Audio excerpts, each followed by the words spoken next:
This session is presented by Dr. Petr Oskolkov, who is a dear friend of us here at Buchanan Cyprus. He is the guest editor of the third issue of the Interdisciplinary Journal on Populism. And in this session, he is going to first, as I understand it, say a few things about the journal and the scope of the journal. And after that, he's going to make a presentation on right-wing populism and ethnicity in postmodern society. After that, again, we're going to have a short Q&A session. And what follows is the roundtable discussion on the rule of law. So, Peter, whenever you're ready, you can begin.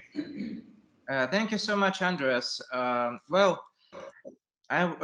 It was a big honor for me to take on the role of the guest editor in the Interdisciplinary Journal of Populism that is published by UCLAN, and also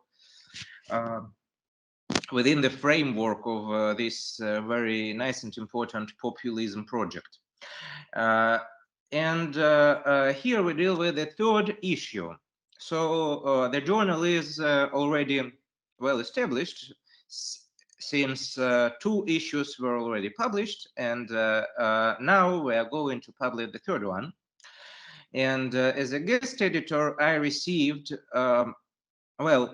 quite a number of submissions from very different regions and countries of the world. It was from Russia, it was from Hungary, from South Africa, from Portugal, from Ireland, from Great Britain, a few of them, from Spain, and also from Slovakia.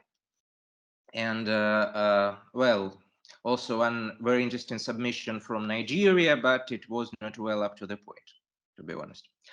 The thematic scope, I guess, it represents quite accurately what the journal is supposed to be about.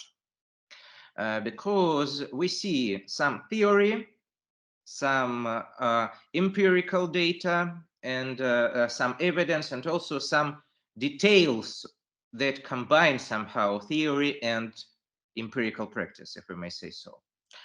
So what I received personally as a guest editor for the journal, what was inside the black box of the submissions. If we turn to the theoretical point of view, we see the overview of different approaches to define populism and to different waves of populism. So how we can place populism on the temporal scale. And also the discursive theory of Ernesto Laclau, that for sure has immense importance for populism studies. So in one of the submissions, it was applied quite neatly to left-wing populism and compared to the approach of Slavoj Žižek. Some elements of populist narrative were also discussed in the submissions present. In particular, securitization of identities as one of the main tools of populism, and I'll speak about it in my presentation as well, a few minutes later probably. The intersection between a human rights agenda and populism, that is, I guess, especially important for and salient for the School of Law that publishes the journal, actually. Feminist agenda of populist parties. So how populist parties hijack to some extent the feminist agenda, and how it may exploit it for its electoral purposes. And also some case studies that highlight these or that elements. So populist leadership, it was exemplified by the case study of, I guess, Portugal and the United States. Online populist communication and social media strategies, that's what I personally like the most. And the evidence was taken from Donald Trump's Instagram and from Twitter of some populist leaders. in comparison of the alt-right subculture into political mainstream? That's a tricky question. So how a political movement, a political party may adopt some subcultural traits and to turn them into their mainstream core elements of their ideology. And also how the political establishment, how the political mainstream is able and is unable to react to the populist challenge. This one case was exemplified by the United Kingdom. Okay, I think it's very briefly what the journal is going to be about. Still, the final decision is with Stephanie because we got actually quite a lot of submissions, more than we need actually for one issue. So probably maybe we'll split it into two, but okay, it's to be discussed. But very briefly, what I have right now, and I've already got the peer reviews for all the submissions, so we'll wait for the authors to revise them and for Stephanie to make the final decision as the editor-in-chief. Thank you. Andreas, what should I do next? Thank you very much, Peter. I'm going to load your next presentation now. Yep.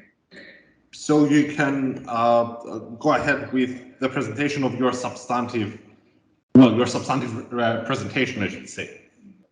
Okay, you can all see the slideshow, yeah? Yeah, I see it at least. Okay, fantastic. Well, I see the title. And how should we do it? So should I tell you when to change a slide? Or... Yes, yeah, let's do it like that. Okay, great. Okay. So now we see the title. It is not, well, probably not the most important, the most informative slide of the slideshow, but here we see some three core concepts that I'm going to talk about right now. It's right-wing populism, ethnicity, and postmodernism, postmodern society. To link them is quite an obvious task, but also a compelling and curious task, I would say. So I was very curious to see how these concepts might be combined. So probably we'll turn on the next slide. So I'll start with postmodern ethnicity. What is actually ethnicity? Well, this concept was introduced, as all of you probably know, in the 50s and later elaborated on in the 60s, 70s, and so on. And the introduction of this concept was very symptomatic of the postmodernist turn in societal studies, because ethnicity as a phenomenon of postmodern, actually, as a phenomenon of postmodernity, is juxtaposed to the understanding of ethnos or ethnie as some fixed group. So we can no more regard ethnicity as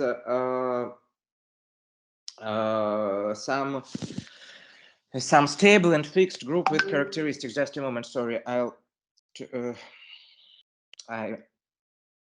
very sorry. Just a moment. That's okay. For a minute there, I thought it was us, and we were looking to see where that noise came from.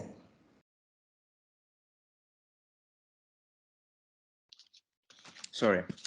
Okay, and also the ethnicity of postmodernity is juxtaposed to the understanding of ethnos as a cultural group, to ethnicity as culture. So it is not more just a socio-linguistic community. In fact, it is everything that gives us the possibility to tell one group from another, one societal group from another, to identify a group as alien, and to create some contrasting perception. It could be not just language or some cultural traits. It is also faith, occupation, social stance, whatever actually, because if we look at the examples of Tutsi and Hutu in Rwanda, of Croats and Serbs in Yugoslavia, of Northern Irish Catholics and Northern Irish Protestants, we see that it is not just language, it is not just cultural specificity, it's something more. And this ethnicity is also very flexible. So it may be hot and cold, as Steve Fenton wrote. It may be also sleeping and awoken. So it may change. And it bears inevitably some core features of postmodernity in itself, because what is postmodernity in social sciences about? It is also about irrationality to some extent, about irrational affiliation. And now, when an individual turns to this or that ethnicity, he doesn't have necessarily to be rational to perceive some rational choice strategies. It is enough for him or her to just want to belong to a particular ethnic group. As Frederick Barth wrote, it makes no difference how dissimilar neighbors may be in their overt behavior if they say they are A, in contrast to another cognate category B. They are willing to be treated and let their own behavior be interpreted and judged as A's and not as B's. So postmodernity is also about postmaterial values. And the manifestation of ethnicity becomes a postmaterial value in itself. So not to manifestate ethnicity, not because we want to get some goods, not because we want to take on a higher position in a society, but just because we want to manifestate it. It continuously creates and reinterprets the symbols. So, in fact, anything might become a symbol of ethnicity, a symbol of ethnic group, if we frame it in a particular way. So, for instance, this blackboard or the white pretty table that Andreas is standing behind might also become a symbol of Andreas' ethnicity, probably. But it seems, taking into account everything that was already said, that the borders of ethnicity are extremely blurred. And so it is nearly every group that we might call an ethnic group. And in fact, there were some attempts done to prove this point of view. For instance, Abner Cohen, a British anthropologist from the 70s, he quite convincingly defined the standpoint that, for instance, the brokers of the City of London might and should be also considered as an ethnic group. But this might create some unnecessary and additional difficulties for a researcher, because if we cannot conceptualize a group properly, then we cannot be very well with our research. And what may help us here is the primordial idea of hereditary membership. For sure, this idea in itself, I mean, the hereditary membership in an ethnic group, could not stand any scrutiny, any academic scrutiny. But the very idea that the people, the members of this group, think that one might become a member of this group just because his or her parents were also belonging to this group, it is, I guess, very useful to create some, as artificial as they might be, boundaries for defining ethnic groups. Right-wing populism is often, well, almost always associated with nationalism. I'll say a few words about it right now, but now I should mention that nationalism in itself is a phenomenon of modernity, because only the era of modernity created the more or less stable groups and the perception of the groups as stable. Sorry, some Evdokia. Okay.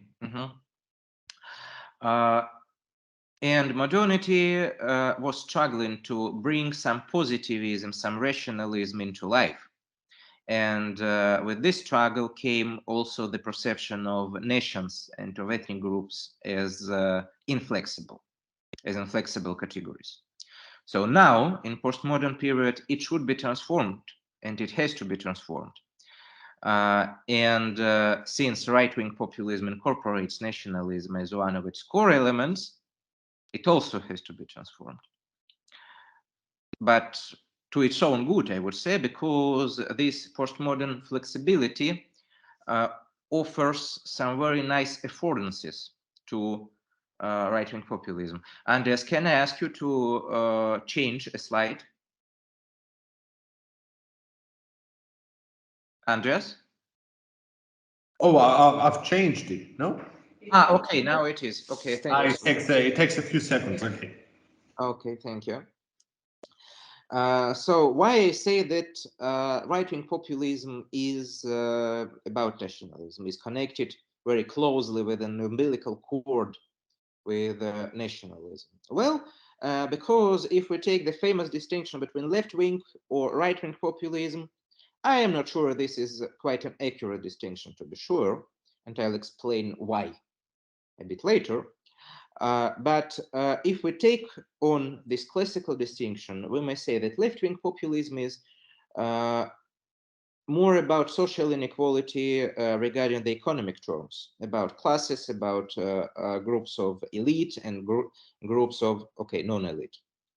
But right-wing populism is more about nation. So how we define nation, who are entitled to be the members of a nation, and what are the goals of nation, and who do not belong to this. And I'll cite Michael Minkerberg, a classical work, seminal work, that right-wing, radicalism, he writes about radicalism. Right-wing radicalism is defined as a political ideology whose core element is a myth of a homogeneous nation, a romantic and populist ultranationalism directed against the concept of liberal and pluralistic democracy. Cas Mudde wrote in 2007 that the populist radical right is a specific form of nationalism, and a bit later he elaborated on this and he created the famous triad of right-wing populist ideology. It is populism per se as a political strategy, it is nativism, nativism form of nationalism, and authoritarianism, so the inclination to authoritarian rule. So it is quite consensual. So it's a consensus in academic world, in academic sphere, that right-wing populism is primarily based on nativism as a form of nationalism. And any populism exploits hot issues of political agenda. So to attract voters, to attract electorate, it has to be very much up to date, and it has to make use of anything that is now disturbing the public, that the public is concerned with. And in postmodernity, since ethnicity is one of the main concepts of postmodernity, as I think, and the public is very much concerned with ethnicity. So it is the most obvious resource for identity building and populist mobilization of electorate. Could we please change the slide? Oh, what's going on now? So I've changed the slide, no? You cannot see it? Well, I cannot see anything, to be honest. Okay, that's strange. Okay, now I see. Sorry. It was some bug, some technical bug. Okay, so what is actually nativist form of nationalism? Because nationalism is not just about ethnic and civic. Yes, this dichotomy is very much criticized, and it puts us back to the ideal types of Max Weber. So these types do not exist in reality because they are just cognate structures and cognate models to simplify our understanding of a very complex social reality. But also, we cannot just classify all nationalism into civic and ethnic, because they are not only about ethnicity, about ethnic group, or about civil society. It is also about civilization, quite often, and then we might speak about civilizational nationalism. It is also about race, about some anthropological features that an individual inevitably bears. And then it is racist nationalism. And also, it might be just about us and them, broadly, very broadly understood. And that's what we call nativist nationalism, because the allegiance is not to an ethnic group necessarily. I mean, strictly understood in primordial terms. It is not about civic society. It is not about civilization. It is not about race. But it is but it is about whom do we consider natives. So it might be us. It might be our neighbors, even if they came from some another country, but we consider them natives. And there are some groups that we cannot consider natives, and we do not want to consider natives. This is very flexible as ethnicity is in the postmodern era. So populists, actually everyone, but populists in particular, construct the core people, this populace. And this core, in populist logic, has some specific cultural characteristics. And it has the image, the air of hereditary membership, because if your parents were native, and grandparents and so on, probably you are native too. And if you look like someone coming from a native group, then probably you also belong to this group.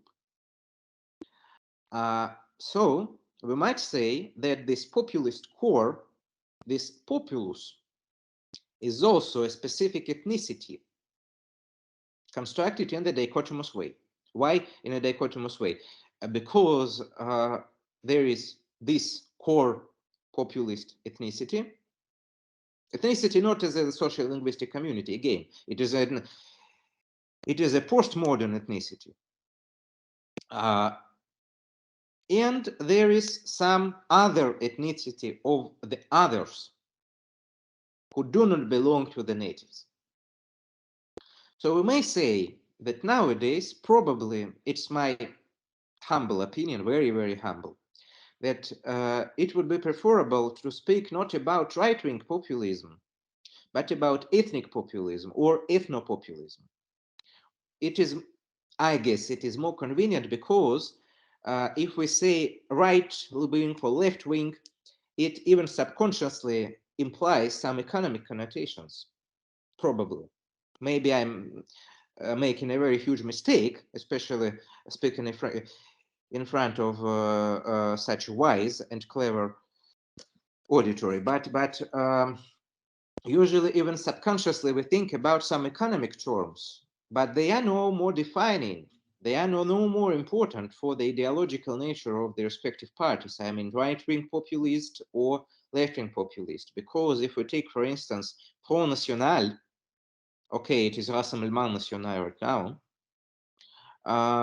and Alternative für Deutschland, they are united more or less in their understanding of the societal values. and of their build and in their building strategies of this dichotomous identity, but they are not united in how they see the economy. The same is also true if we compare, for instance, Vlaams Belang and Partij voor Vrijheid in the Netherlands. Vlaams Belang is in Belgium for sure. I was not the first, for sure. I am never the first to introduce something, and we are never the first to introduce the term ethnopopulism. And I find relevances to it in the beginning of the century, I mean the 21st century, and also in the works of Erin Jenne, of my dear colleague. She writes that ethnopopulism is a discourse that equates the people with the nation and holds that the sovereignty should be an expression of the will of this nation people. Well, sounds quite nationalist and right-wing populist. And to summarize somehow briefly, well, probably I have not taken all the time that I was granted, but we still have Q&A. To summarize, right-wing populism in the postmodern times turns into ethnopopulism with its specifically and instrumentally constructed ethnicity of the people as a homogeneous group to which right-wing populist parties claim to exert maximum loyalty to. And horizontal or vertical counterparts of this homogeneous people, I mean other social groups or the evil and corrupt elite, are likewise constructed as ethnicities. Not as culturally homogeneous, not necessarily as culturally homogeneous, but as united by certain social characteristics that are labeled by the right-wing populists as hereditary stigma, a stigma that cannot be get rid of just overnight. And so it is long-standing, and in postmodern terms, it is also ethnic. Okay, so my last slide, my very last slide, could be please, yes, it's about thank you for your attention and about the invitation to some discussion. Thank you very much, Peter. I'm very much sorry, Andreas, for not taking all the time, but okay, that's fine. Our last session is, in any case, a roundtable discussion. So we could talk a little bit about your work here, and then we can transition quite easily, I would say, to our final session. But first, let's see if anyone in the audience has any questions that they'd like to ask Peter.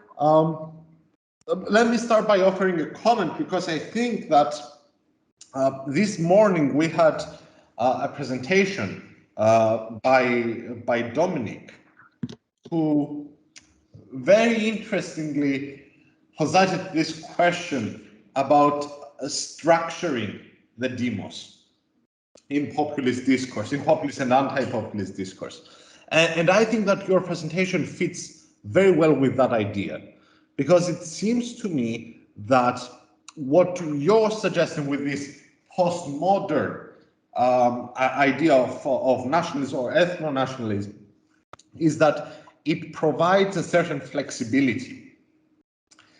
And it provides a flexibility that is maybe lost on other discourses that opt for a more static approach to the demos or the people, or however you want to put it. Do you think that's an accurate reading of what you've suggested? That this flexibility offers this certain advantage primarily to populist actors to essentially change or shift the boundaries of who is included in the people, and sometimes even do so within the same context, right? So sometimes when they talk, the demos takes one appearance, and at other times, on other occasions, the demos adopts another appearance. And so it's this flexibility of ethnicity that you've pointed to that enables this essentially transformative use of the concept.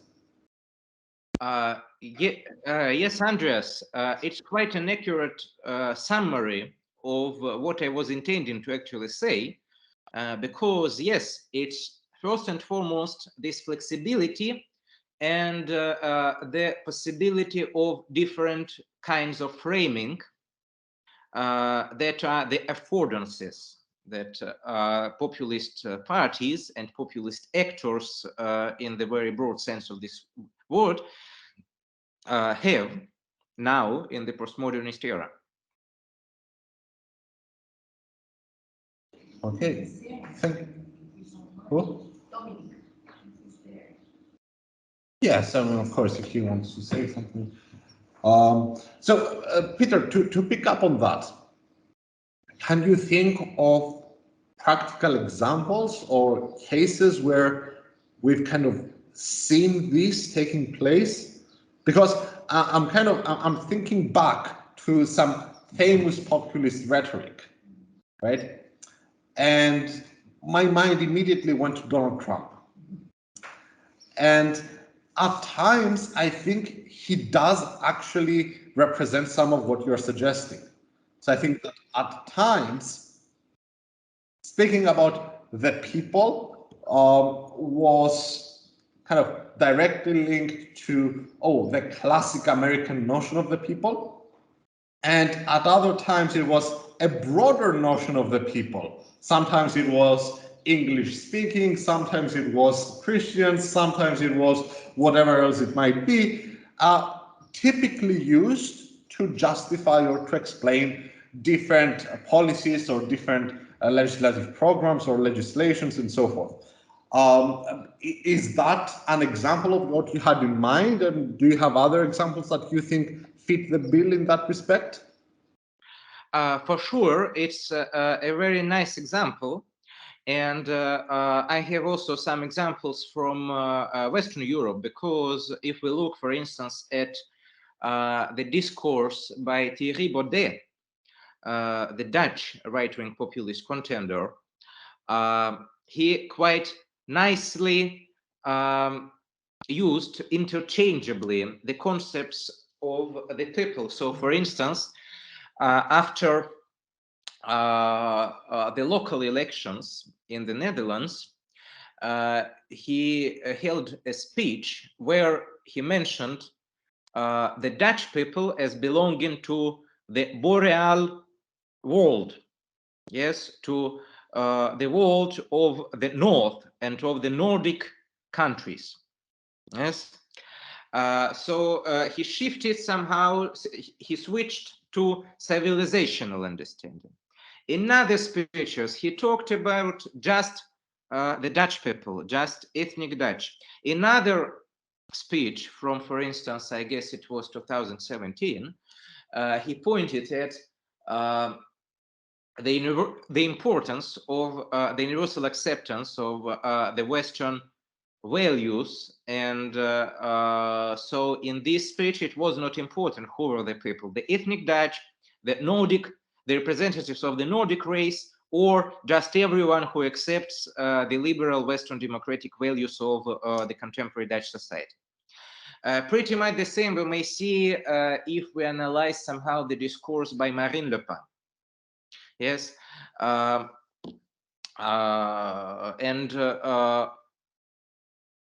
So in her discourse, or for instance in the discourse by Geert Wilders in the Netherlands, we see that they point at some good non-natives, yes, that there are some good immigrants, some good Muslims that deserve to become a part of the host society of this core populace just because they accept the domineering identity, this light culture. And the examples of such people as Ayaan Hirsi Ali, for instance, in the Netherlands, is also a brilliant example of how an initially non-native person might become the good one example of the populace in the populist discourse. So there are numerous examples. I think we may also find a lot of them in Russia and in the other Eastern European countries as well. I'll just have to think about it and to search in the corpus of texts. Yes, of course. We do have a comment in the chat, although Dominique here would like to say something. So Dominique, please go ahead. Yeah, thank you very much. I hope that you can understand me. So first of all, Peter, thank you very much for this really interesting presentation.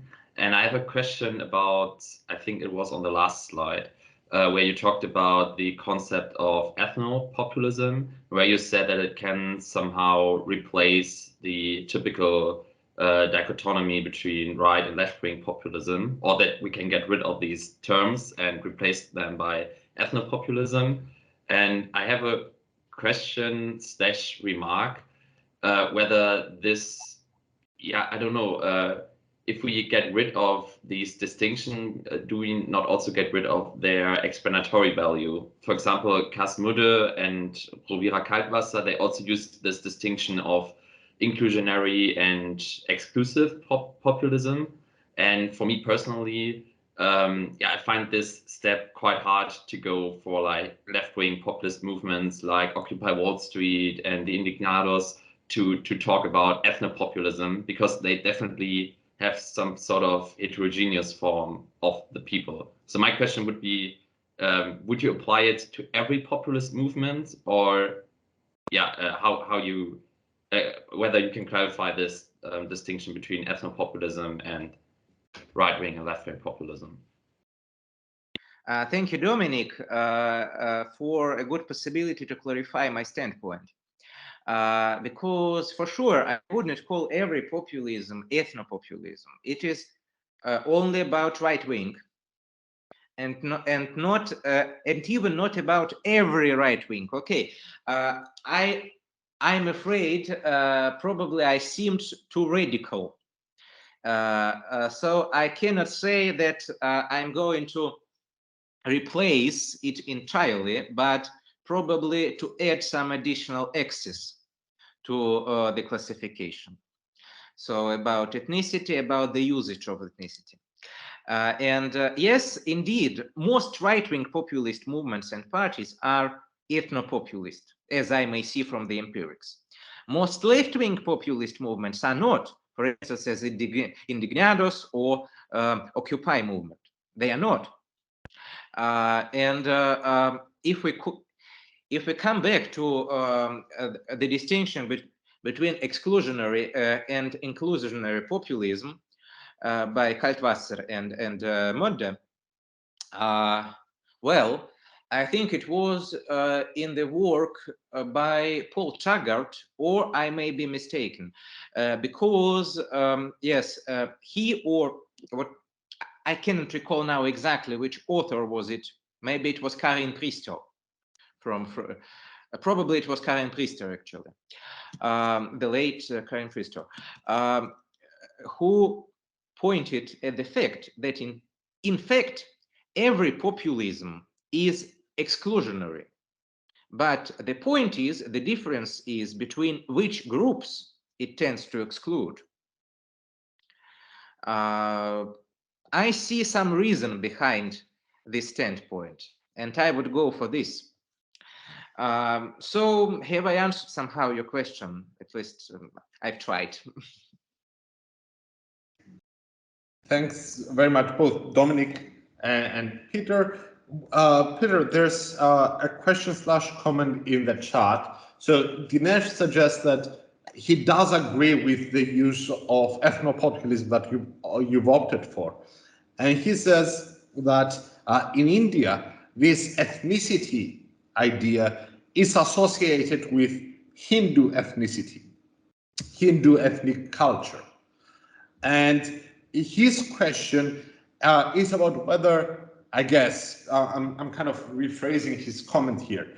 His question is whether in the West we have this kind of Christian ethnic culture, which, and he's offering an example here. He says that it seems to appear in the European Court of Human Rights ruling in cases that have to do with the display of religious symbol, right? The display of a cross, for instance, in a public setting.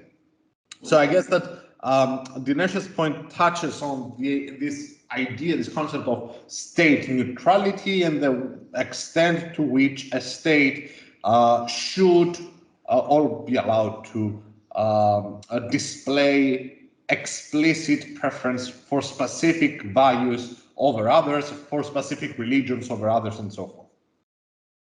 For sure. Thank you for the question and remark.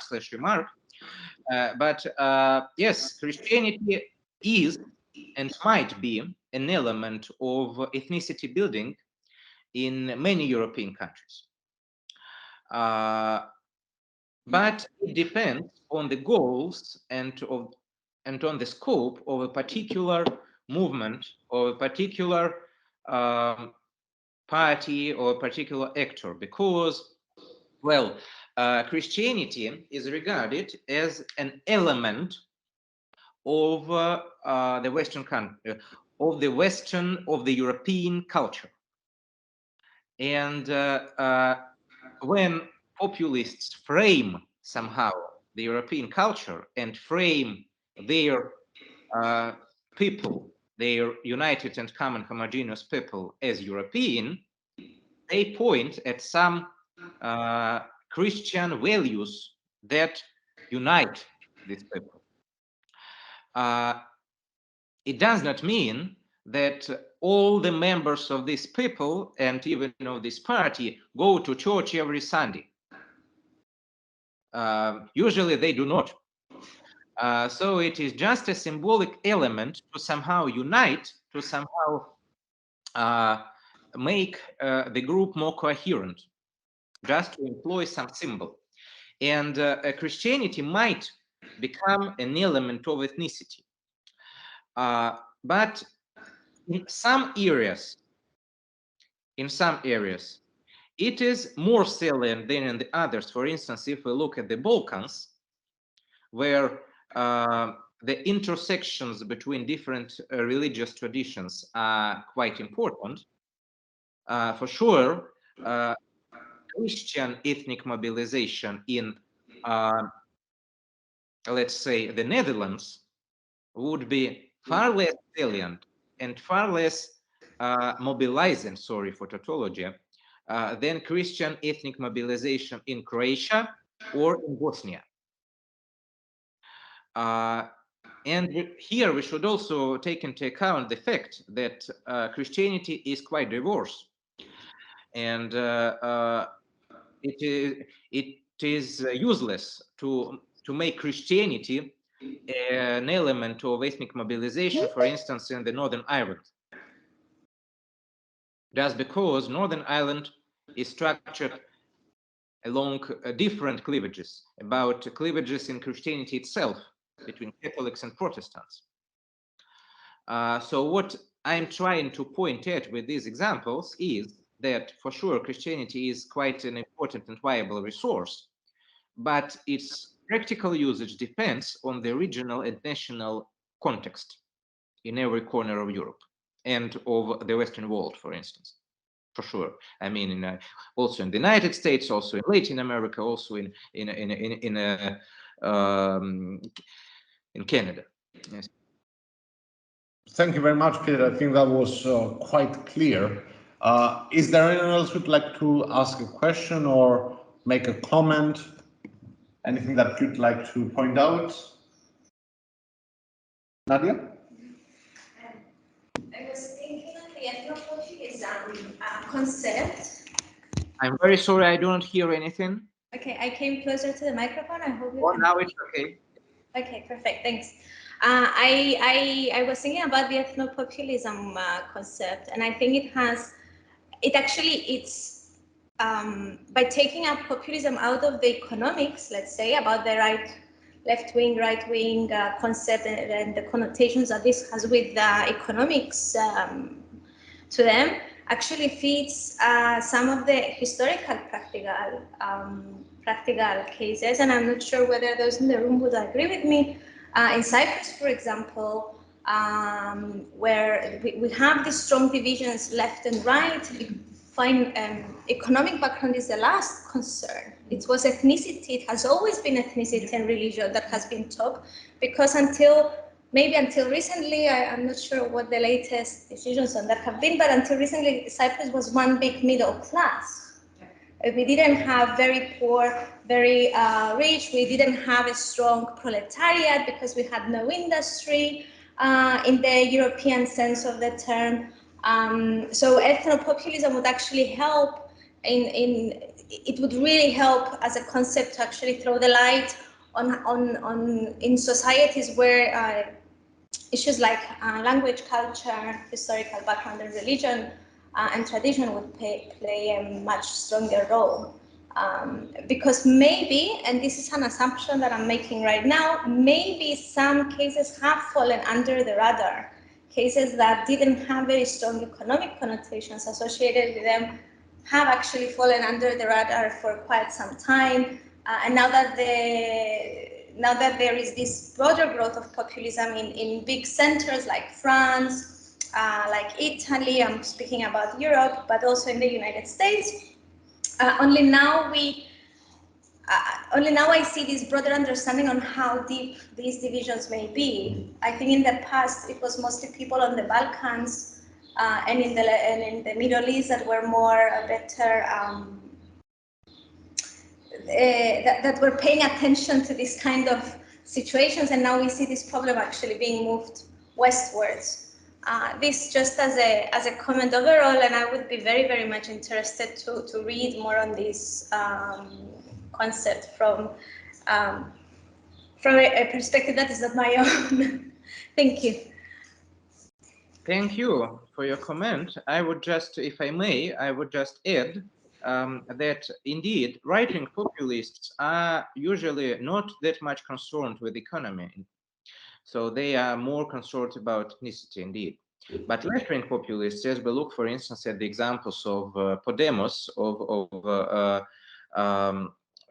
some Greek left-wing populist actors, some Spanish, some Latin American actors, and so on, we see that economics is very important for them. So for left wings, it's okay to imply economic categories, but for right wing populists, probably it's a bit distorting the entire picture. Thank you for mentioning specific. Can I have another comment? Thank you. So I was reminded actually of one of the campaigns of the Golden Dawn in Greece, which fully took advantage of the economic crisis when they were offering food on the street, but not for migrants, only for Greeks that couldn't afford meals and so on. So obviously, I am now thinking it would be dangerous to dismiss the financial situation in the country or the financial differences between areas of the population, but again, I am with the impression we have moved ahead in this postmodern, the term you have used, postmodern society, from the big left-wing, right-wing Cold War debates, which were very much into the economic aspects of things. Yeah, just thinking out loud. Yes, thank you for this mentioning of this Golden Dawn campaign, because it is quite symptomatic. So they used the economic situation to highlight ethnicity. Yes, to highlight the difference between migrants and between the Greeks themselves. So economy plays for right-wing populists just an instrumental role, is just a background against which the very play is going on. Yeah, and I think that makes sense in the sense of understanding the different distinctions that, and this goes back to Dominique's earlier point about not simply dismissing the right-wing and left-wing distinction, but ethnopopulism serving as a way of clarifying and better understanding some brands of right-wing populism, without, of course, dismissing the fact that, yes, populism exists on occasion, that is about economic differences and economic classes. Okay, is there anything anyone else would like to add, comment, or ask Peter? Okay, well, with that, we do have another question. Is it like the left-wing populism is having an absence of particular religious class notions at large, whereas right-wing populism is closer to religious notions? And he offers a couple of examples of China or the former Soviet Union. So this, I think, Peter, touches on things that you mentioned earlier, right? Yes, so this touches the things, but to be honest, I am not just. Well, okay, I may say that at large, we might say that this is like this, but again, the dependence on the regional specifics is very high, because, for instance, in Latin America, in some Latin American cases, religion was also quite an issue for left-wing populists, and in most actually Western European right-wing cases, I mean, the right-wing populists, especially those who managed to somehow get into the establishment, get into some kind of mainstream, religion is again at the background of their consciousness, at the background of their discourse. In former USSR, probably yes, just because it has the legacy of associating left-wing ideas with atheism and agnosticism, and right-wing ideas with conservatism, I mean Christian conservatism or Islamic conservatism. Yes, it can be said like this. To be honest, I'm not an expert in China at all, unfortunately, so I cannot say anything about right-wing populism in the People's Republic of China, at least. But if we take on the example of Taiwan, of the Republic of China, I would not say that religion is that important in the Taiwanese right-wing populism. Maybe I do not have enough empirics, but to be honest, I doubt. Okay, well, thank you very much, Peter. And with that, I think we can bring this session to a close. So Peter, thank you very much for taking the time. Thanks very much for the presentation. And thank you very much for this discussion. I thought it was quite insightful and does offer another way of thinking about the different brands of populism. So thank you very much for your invitation. Thanks very much. Should we take a short break? Yes. So, okay, let's take a short 10-15 minute break, and then we'll reconvene with the final session of the conference, the roundtable discussion. Everyone is welcome to stick around. We are going to talk a little bit about the rule of law. So you can all participate in the discussion, offer your different perspectives, ask any questions you want, raise any points you want. So hopefully it will be a fruitful discussion. So stick around in the chat. I'm not going to switch off this meeting, and we are going to reconvene in about 10 minutes.